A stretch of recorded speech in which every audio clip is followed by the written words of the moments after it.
Go. All right. So I'm afraid I'm a reductivist about war of the sort that Cheney disapproves of. I'm also the worst sort of reductivist in that I like to use lots of examples and I like to talk about intuitions and things. This paper doesn't give any defense of that kind of methodology, but it is ultimately supposed to form part of a defense about a defense of the reductivist project. But this is kind of just a small section of what's going to be a much bigger project. So, oh no, we're not there yet. In a development of his earlier work, David Rodin has recently argued that reductivists about war can't account for the right of national defence unless they're willing to grant that the state has intrinsic value in its own right. Otherwise, he says, reductivists aren't going to be able to explain why it is that states can resist what he calls conditional, non-genocidal aggression.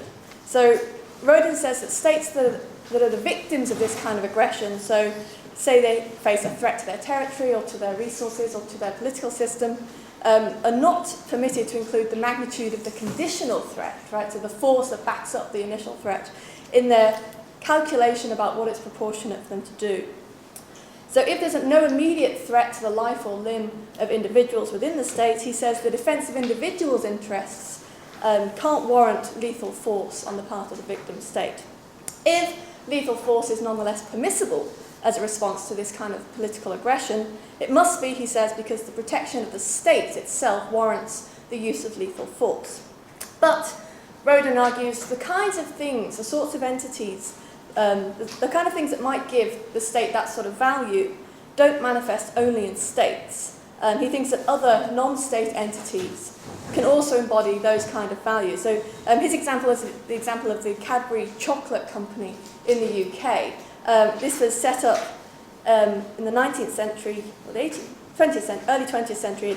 It's a Quaker company, and it was developed in line with strong Quaker values about social responsibility, and it inspired enormous affection and loyalty amongst the workforce. So very much a kind of a clear community with a shared set of values. Now, Rodin says that we're not able to give an account of the morally relevant differences between a state and this kind of non-state entity like Cadbury. So he says we're in a position where we either have to grant rights of violent defence to both these kind of groups, or to neither, right? Consistency forces us to do that. Rodin concludes that we should grant these rights to neither, and as such, his conclusion results in a form of pacifism. It's the kind of contingent pacifism that Angelo was talking about, where the prohibition on using force comes not from a claim that there's something inherently wrong in force itself, but rather from looking at the general features of war that are contingent but tend to be pretty widespread, and therefore, as it turns out, war is going to be impermissible in most cases. So because of constraints of time, I'm not going to talk about Rodin's second claim about our ability to distinguish between states and non-state groups. I'm going to focus on what he has to say about the permissibility of resisting merely conditional threats of violence. And this is the first draft of a reply to Rodin's paper that I heard a few weeks ago at the American Philosophical Association. And at the moment, it mostly just draws attention to what seem to me to be some problems with Rodin's view. It doesn't really, hasn't reached the point yet of giving us positive alternatives, so it's kind of a critical paper. So here's a case from David. We'll call it hair. So we have sensitive bald guy. Now, sensitive bald guy is very sensitive about his thinning hair. You reasonably believe that if you tease him about his hair or lack thereof, he'll become so enraged that he's going to go on a killing spree. This is true, by the way. Well, yeah, I mean, I don't know what Cheney means by fanciful cases. I mean, it's grounded in fact. You go ahead and you tease him about his hair, even though you know this, and it's predicted, he flips out and he kills several innocent people. Now, Rodin says that cases like hair demonstrate that foreseen harms, even if they result from the wrongful intervening agency of somebody else, can render an action disproportionate and hence unjustified. He claims that you bear some responsibility for the killing of the innocent people in the hair case, and that the recklessness of your action could even render you culpable for what you've done. So harms that one foresees will arise from somebody else's intervening agency are, in his view, discounted. So they don't count as much as harms that you directly inflict yourself, but they're not, he says, discounted to zero, right? So you can't ignore them altogether. They still matter for determining what it is that you're permitted to do. Okay, so this is another case from Rodin, which we'll call hostage. So here a villain, not depicted, has tied 5 children to some train tracks, and the trolley is going to come and it's going to kill them all. Now you can flip the switch, this is you. You can flip the switch, but over here, oh, this is the villain. He's got your son, right? Now if you change the trolley so that it goes down here, he's going to push your son in front of that trolley and he's going to kill him. Now, Rodin argues that whilst it would be, he says, weakly obligatory for an independent third party to divert the trolley to save the 5, even though they're going to foresee the death of this other child, it would not be obligatory for you to do so. Indeed, he says that arguably morality would prohibit you from diverting the trolley. He explains this by positing a duty of care towards your son that can alter what it is permissible for you to do. Now, of course, he says such duties are not always overriding. So we can imagine another case, like trolley. Now, so a villain has tied 2 of your children to the track. But luckily there's this other kid here, and this is you, right? Looks a lot like me. And you can push the 3rd child, who's a stranger's child, in front of the trolley, and that's going to save the lives of your 2 children. But of course, he's a fat kid as well. Well, that's so he can stop the trolley. The 3rd child is not yours. Is not yours. Okay. No. So Rodin says you're not allowed to kill the 3rd child to save your own children, and he explains the difference between these cases by citing the different stringencies between the duty to aid compared with the duty not to harm. So you're not required to rescue the 5 children in the hostage case at the cost of your own son's life, but you're not allowed to kill 1 child to save 2 of your children. And presumably the same would be true even if there were more of your own children. Now, Rodin argues that whereas foreseen harms that arise through someone else's intervening agency, like in the hair case, are discounted, this discount effectively gets outweighed in cases where the foreseen harms are going to befall a person to whom you have a duty of care. So he illustrates this with a case called House.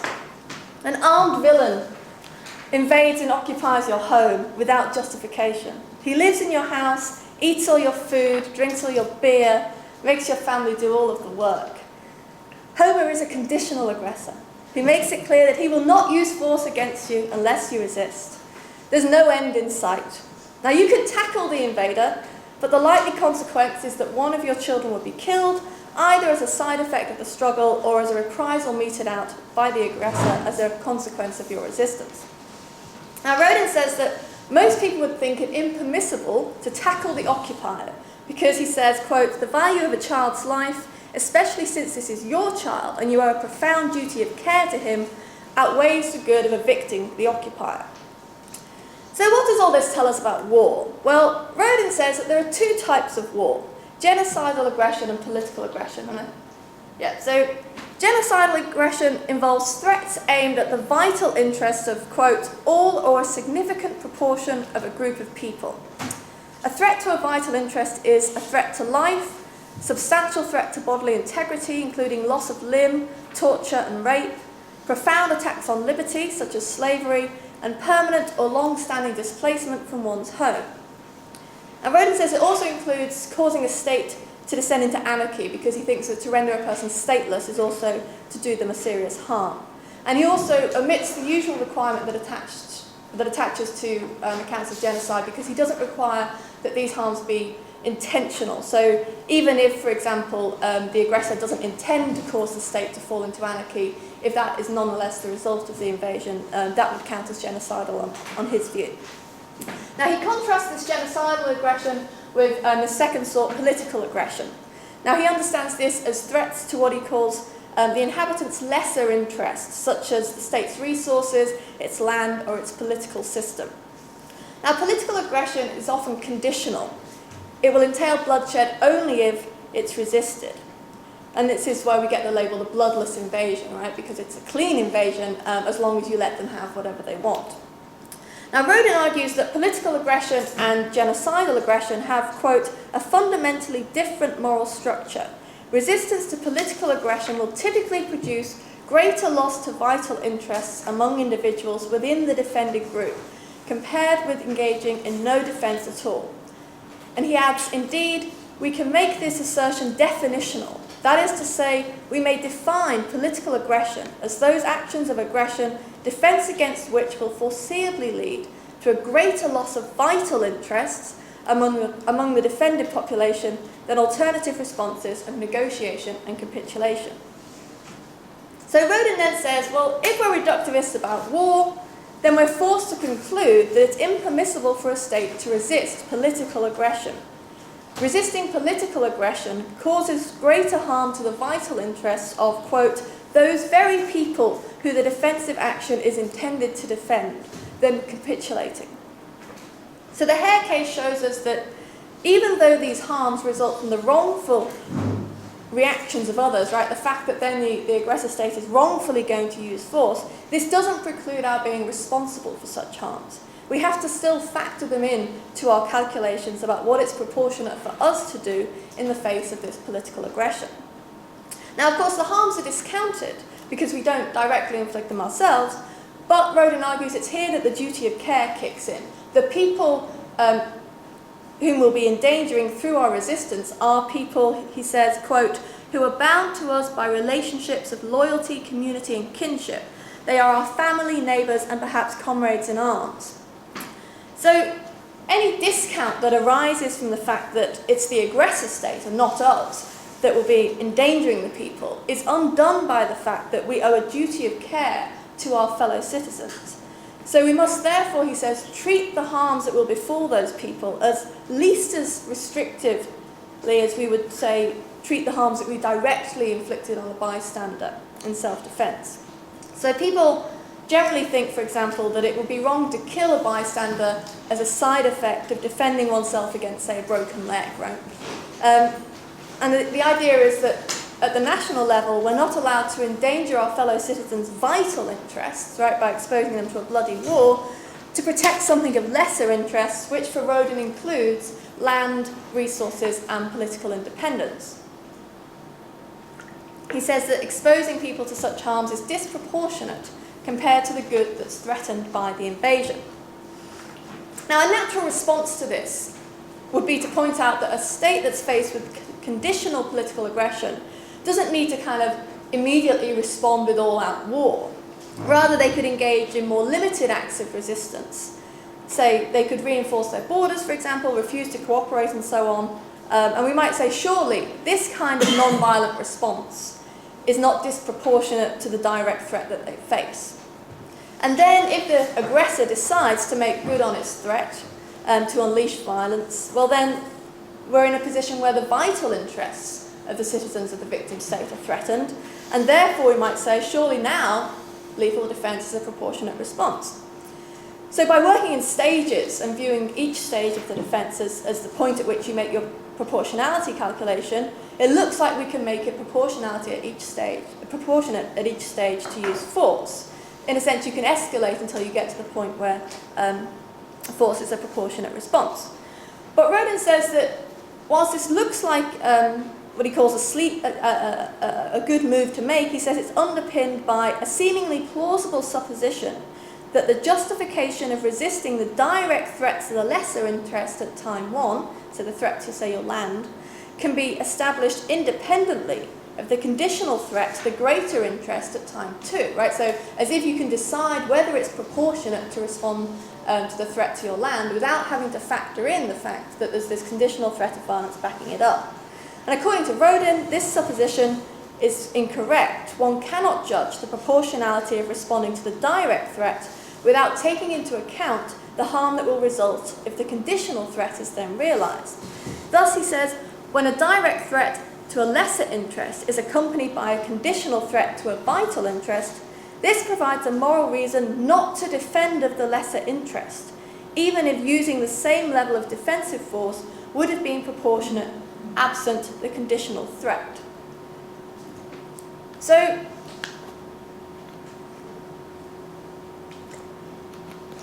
on Rodin's view, we end up then with this position where basically he thinks because the direct threat that you face is backed up with this greater threat of violence, you have to factor that in when you're thinking about what is proportionate for you to do, and he thinks this means we're going to end up that when it comes to political aggression, even if it's backed up by a threat of terrible violence, or especially if it's backed up by a threat of terrible violence, you're not allowed to use lethal force as a response. It's going to be disproportionate because of the harms that you'll unleash if you do so.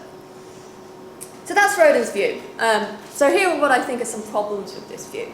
I think it's perhaps telling that Rodin makes much of his argument in the context of resisting direct threats made against lesser interests. So he illustrates the nature of a conditional threat using the highwayman's kind of familiar refrain of your money or your life, right? That's the kind of example he's got in mind, where we've got a direct threat to something that we usually think can't be protected with lethal force, so your money, and then we've got the conditional threat to a vital interest. But if we notice in the Hare case, for example, which is supposed to demonstrate our responsibility for foreseen harms, there's no threat to your interest at all, should you not tease the guy. Right? So this makes me wonder whether cases like this can really tell us anything about proportionality, which is what Rodin says they do. Because when it comes to bringing about harms, proportionality requires one to weigh those harms against the morally significant good to be achieved. Right? That's what a proportionality calculation is about. But since teasing the guy achieves no moral good, it doesn't seem right to say that this is a case in which the agent's action, the teasing, is rendered disproportionate and therefore unjustified. The comedy value of getting a rise out of the guy just seems irrelevant to whether or not one may tease him, rather than it being a moral good that's just insufficient in this case to outweigh the harms. The wrongness of provocation doesn't typically lie in the fact that provocation is disproportionate.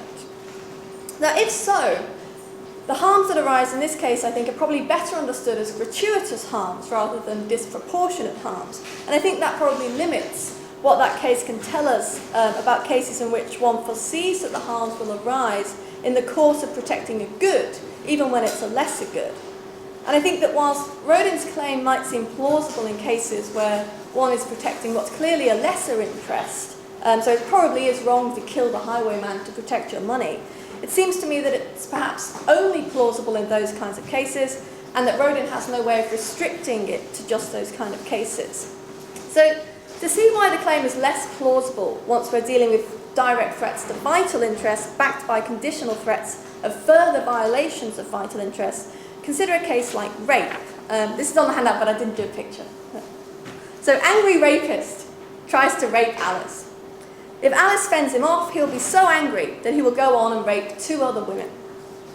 So in this case, the agent foresees that serious harms to a vital interest will result from her actions.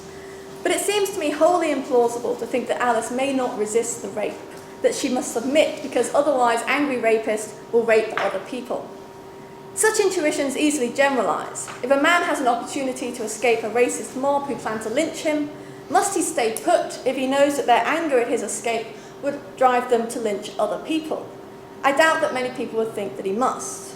If they are right, then there seems to be something problematic about the claim that one may not resist direct threats in cases where the direct threat is itself a threat to a vital interest. Now, Rodin says that it's wrong to foreseeably bring about harm to a person's vital interest in the course of protecting a lesser interest like money.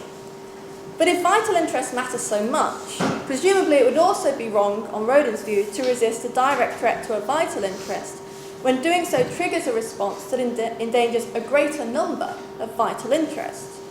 Given his claim that, quote, the morality of resisting the direct threat component of a conditional attack cannot be determined independently of the conditional threat, we cannot stipulate in advance that vital interests always warrant defence by lethal force, irrespective of the consequences. Whether or not they do so will depend on what the aggressor has threatened to do if the vital interest is defended. Indeed, in conversation, Rodin has endorsed this position, arguing that Alice is required to submit to a rape if doing so stops her attacker from going on to rape a significantly greater number of women, even though he himself identifies rape as a harm to a vital interest. But I think once we subject the defence of even vital interests to Rodin's account, it's going to make it impermissible in some cases to resist even genocidal aggression as well as political aggression. So imagine that you've got an aggressive state and it's demanding the execution of all of the members of some small ethnic minority group that live within the victim state. So say this group's got 1,000 members. If the victim state doesn't kill these citizens, then the aggressor's going to invade. Now assume that the invasion will result in more harm overall to vital interests than capitulation will bring. So although, let's say, not all members of the ethnic minority group will be killed, serious harms will befall some of their members, perhaps 100 of them, and serious harms will also befall their defenders, the aggressors, and non-combatants on both sides. So let's say that a total of 1,200 people would suffer a serious setback to their vital interests. Now, what Rodin's going to say about this case depends on how he's identifying the relevant group, harms to which we have to factor into our proportionality calculation. His definitions of political aggression and genocidal aggression are tied to thoughts about the harms that will befall the group being defended. He speaks of the defended population and of those very people who the defended action is intended to defend. This group need not be synonymous with the state. If it is synonymous with the state, however, that would give us the result that the aggression that I've just described is political. Fewer vital interests will be harmed overall if the victim state capitulates and executes the minority group. And Rodin points to this as the defining characteristic of political aggression. So resistance against this aggression will thus be impermissible. And this seems to me wrong both in its pronouncement of this kind of threat as a political threat rather than a genocidal threat, and in its pronouncement that the victim state ought to execute the group rather than defend them. So I should think that Rodin would want to go the other way and argue that references to the group being defended are not meant to be synonymous with the victim state, but can refer to a subgroup within the state, such as the ethnic minority group that I've described. So he tells us that an aggression is political and should not be resisted if resisting it causes more harm to the vital interests of those very people who the defensive action is intended to defend.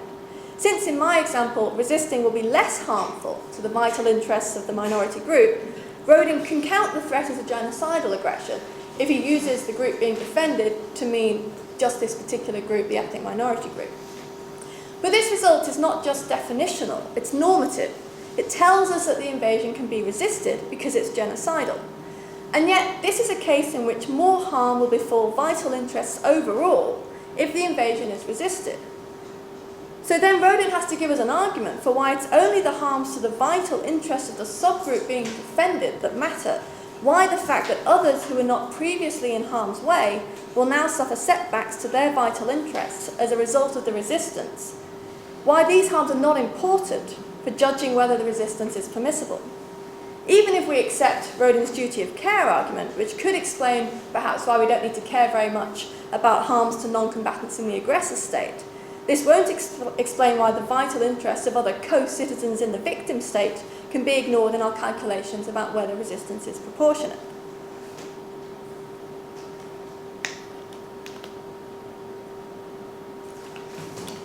So, in conversation, Rodin has replied that whilst it does seem counterintuitive to deny Alice a right of self-defence in the case where there are only going to be, say, 2 or 3 further rape victims if she fends off the angry rapist, it is, he thinks, less so once we start to increase the number of further victims. So he says, imagine that angry rapist is going to rape 10 or 20 women if Alice fights him off. Rodin claims that at some point, morality would require that Alice submit to the rape. This shows that one cannot ignore harms that arise to the wrongful intervening agency of someone else, even when one is protecting a vital interest, and that such foreseen harms can render defence disproportionate. Now, I'm unsure about both Rodin's intuition that one must at some point submit to the rape, and about whether his account can allow that one need not do so to avert even a small number of rapes. So we mustn't forget that the relevant harms for judging proportionality of defence include the harms inflicted on one's attacker, even upon a culpable attacker. Such harms are not free on a typical account of self-defence. They are rather precisely the harms that one must weigh against the end of defending oneself. So imagine that an attacker will paralyse you unless you resist, forcefully resist. Say that your resistance involves paralysing him, a very serious harm, but proportionate to the harm that he will inflict on you. But you foresee that, as a result of your resistance, he will paralyse another innocent person. One could not ordinarily inflict paralysis on an innocent person as a side effect of defending oneself against paralysis. Now we can, following Rodin, somewhat discount this side effect, because although it's foreseen by you, it arises as a result of your attacker's intervening agency. But even discounted, it's not clear that it would be proportionate to foreseeably produce this amount of harm in the course of defending yourself, in addition to the amount of harm that you've already inflicted on your attacker. Now we might say, look, that's not the right way to think about harms and proportionality. We don't kind of add them all together, such that, for example, it could never be proportionate to, say, break 100 bystanders' fingers in order to save your life. Rather, we think about what it's proportionate to do to each person. It's proportionate to inflict paralysis on one's attacker and perhaps paralysis on one other person when this harm is discounted in the way that Rodin suggests. But then Rodin's view is really in trouble, because he requires us not to think about what happens to each person. Otherwise, no number of foreseen rapes could add up to a disproportionate side effect of averting rape to oneself. Rather, he asks us to consider the sum of the side effect harms that others will bring about. Even if one can foreseeably cause the paralysis of one innocent person when that harm is discounted, it seems unlikely that one could cause two people to suffer paralysis on top of the harm to one's attacker, even when the harm is discounted. So I think now Rodin has to go one of two ways. He can bite the bullet, requiring people to let themselves be raped or murdered or paralysed in cases where they see that successful defence on their part would cause their attacker to rape or murder or paralyse even just two other people. Or he can insist that such foreseen harms that arise through others' agency are so heavily discounted that it takes a great number of them to render the act of defence disproportionate. Perhaps the 10 or 20 murders that hypothesised to me above and that Rodin actually suggested to me is perhaps the right kind of number. But then no such ratio exists in his argument for the permissibility of a state's defending oneself against conditional invasion. Rodin does not argue that if resisting the invasion would cause 10 or 20 times as much harm as not resisting it, then one must not resist. Rather, his view is simply that when a greater number of vital interests will be harmed by resistance, the aggression is political and the state must capitulate. Now, this is in part because of Rodin's view that the discounting of harms is neutralised by the duty of care that one owes. But I think we should be sceptical of the importance that Rodin attributes to a duty of care. It seems to me that the point that I mentioned above, that the duty of care to fellow citizens could explain why I need not care so much about the harms to non-combatants in other countries, is a source of an objection to Rodin's view. I think it's possible that familial ties and ties of friendship can make a difference to what we're allowed to do, although it's not clear to me that this is best explained by positing a duty of care to these people. But if I do owe a duty of care as generally as Rodin supposes, essentially to everybody who participates in my state, it seems to me unlikely that I owe it to them in virtue of the fact that they participate in my state. Such a duty must be grounded in more general properties shared by all persons. That this is simply a general duty owed to all persons explains why, for example, I may not drive more recklessly in a popular tourist area or in a foreign country than I drive at home. Nor would my duties to rescue be lessened by the fact that I encounter a drowning person whilst on holiday, where all the drowning people are foreign. Nor would the fact that one of two drowning people happens to be British give me a reason to save them rather than the other person. But once this alleged duty is so widespread, it doesn't to me make much sense to describe it as some extra aspect of morality that has to be factored into what we could ordinarily do. Invoking such a general requirement to treat people in a certain way simply is to invoke morality, I think. That's just what morality is. It's not to discover some additional constraint on top of what morality usually requires.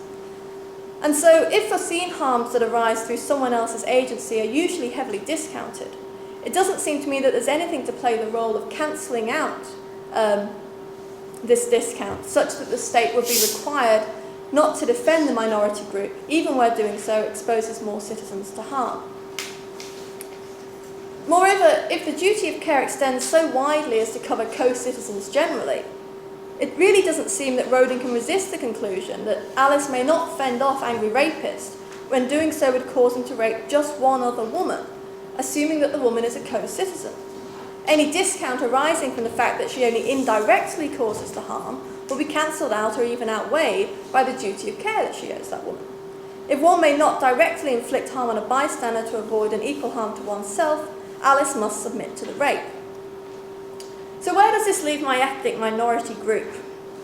If we reject the notion of a duty of care altogether, the discounting of foreseen harms to the larger number of citizens will not be counterbalanced by anything. If so, it could be permissible to protect the smaller number of vital interests by defending the minority group, despite foreseeing the harms to the greater number.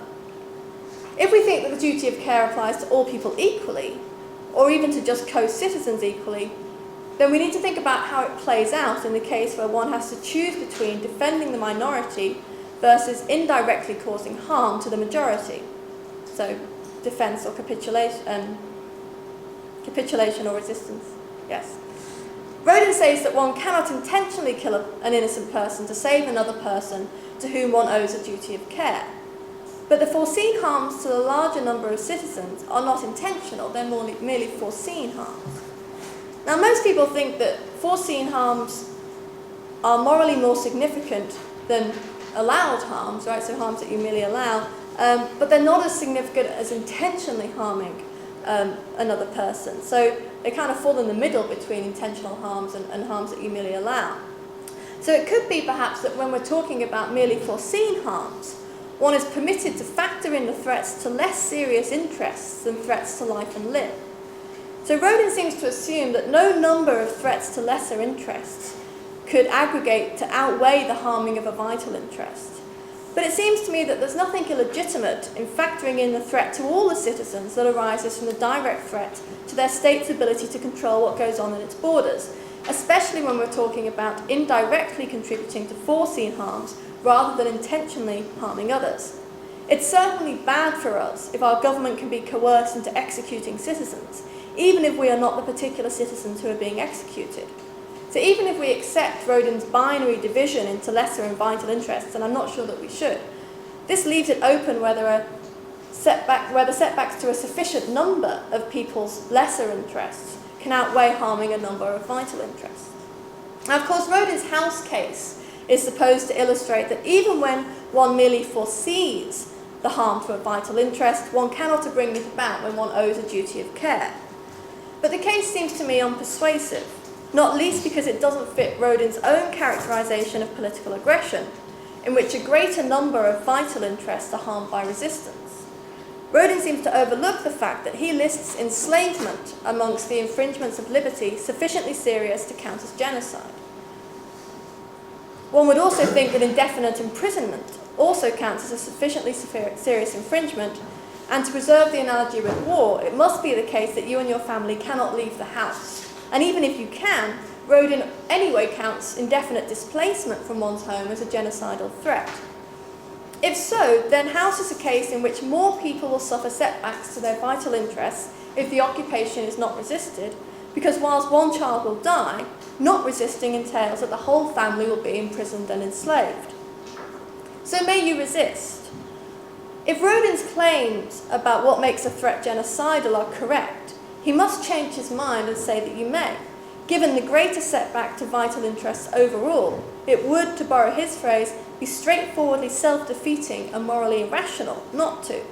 More harm to vital interests befalls the very group of people being defended if the occupation is not resisted. If Rodin sticks to his guns and says that you may not resist, this implies a ranking of interests even within the category of vital interests, with it always being impermissible to expose someone to the top-ranked harm, death, even if a greater number of very important interests are thereby harmed. But as I I pointed out above, a central premise of Rodin's argument is that one cannot stipulate the proportionality and impermissibility of resisting a direct threat without taking into account the foreseen harms. So he cannot stipulate that death always outranks other harms to vital interests, such that it's always disproportionate to bring about someone's death, whilst defending against an interest, a threat to less serious harms. So I've said nothing here about Rodin's suggestion that you can't distinguish between states and non-state entities. But I think that anyway, there seem to me to be problems of coherence with Rodin's picture of how we distinguish genocidal aggression from political aggression, and problems of plausibility concerning his claims about the impermissibility of resisting conditional threats. I also think we have reason to reject the role that he envisages for a duty of care, and that without this duty, Rodin cannot explain why the heavy discounts that attach to indirect harms don't suffice to make it permissible to resist conditional threats of aggression. Thank you.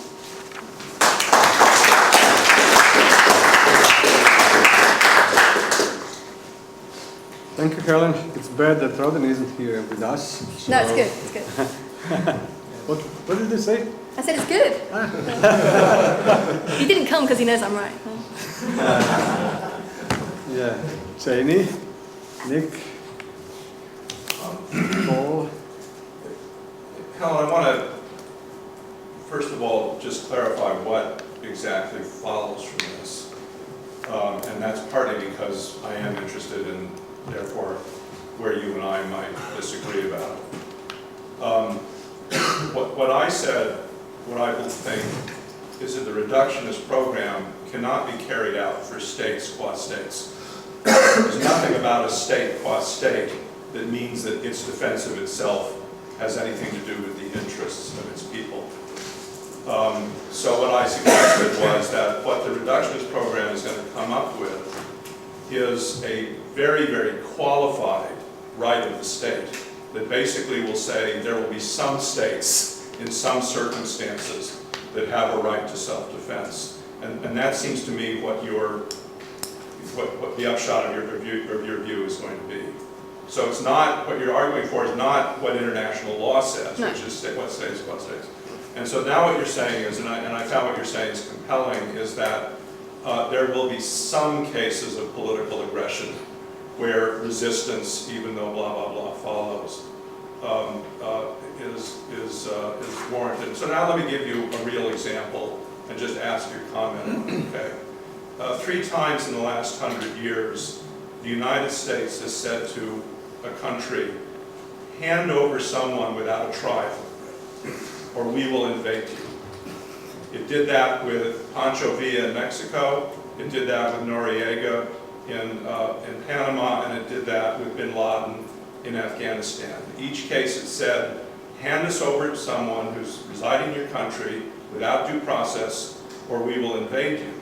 Now, in each case, the country said, we are not going to violate what we consider a vital interest, which is our sense of our legal system, et cetera, just because of the greater threat. But what do you think should have happened in those cases?